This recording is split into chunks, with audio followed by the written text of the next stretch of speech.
रात की सवारी। रात के 2 बज रहे थे। जोरों की बारिश हो रही थी। घना अंधेरा था। बादल रह रहकर गरज रहे थे। थोड़ी देर पर बिजली चमकती तो आसपास की चीजें दिखाई पड़ती थी, अन्यथा हाथ को हाथ दिखना भी मुश्किल लग रहा था। झारखंड के घाटशिला स्टेशन के बाहर रामदीन अपना ऑटो लगाए सवारी का इंतजार कर रहा था।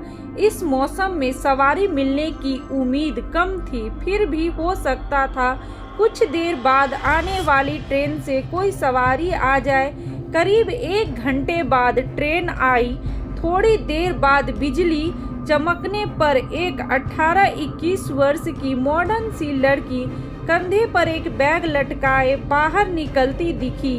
वह सीधे उसके ऑटो के पास आ पहुंची और मुसा बनी चलने को कहा। रामदीन ने कहा कि रात का वक्त है, इसीलिए वहां चलने पर 500 रुपए लूंगा, नहीं तो 2-4 घंटे इंतजार कर लीजिए, सुबह 100 रुपए में ले चलूंगा। लड़की बोली, अभी 200 रुपए रखो, बाकी वहां पहुंचने पर मैं दूंगी, और ऑटो पर बैठ गई।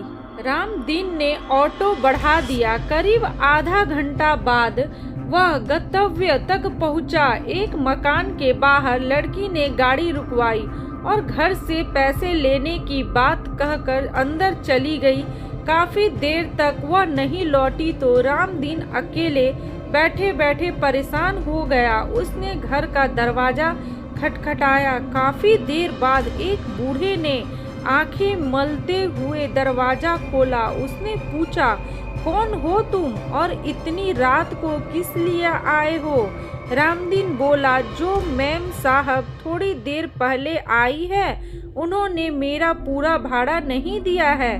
बूढ़े ने आश्चर्य से उसकी ओर देखा और बोला, यहाँ तो कोई भी मैम साहब नहीं रहती, मैं अकेला रहता हूँ। रामदीन की नज़र एक फोटो पर पड़ी। उसने कहा, यही मैम साहब तो आई थी, उन्हें स्टेशन से लेकर आया हूँ। बूढ़े ने उसे आश्चर्य से देखा, फिर बोला, इस लड़की को मरे 8 साल हो गए। देखो फोटो पर माला डाला हुआ है, ये मेरी पोती थी, ये कैसे आ सकती है? रामदीन के होश उड़ गए। वह चुपचाप अपने ऑटो के पास पहुंचा। उसने देखा कि सीट पर 100-100 के 3 नोट रखे थे। उसने नोट जेब में रखा और वहां से बेतहाशा भागा। उस दिन से उसने रात में ऑटो चलाना छोड़ दिया।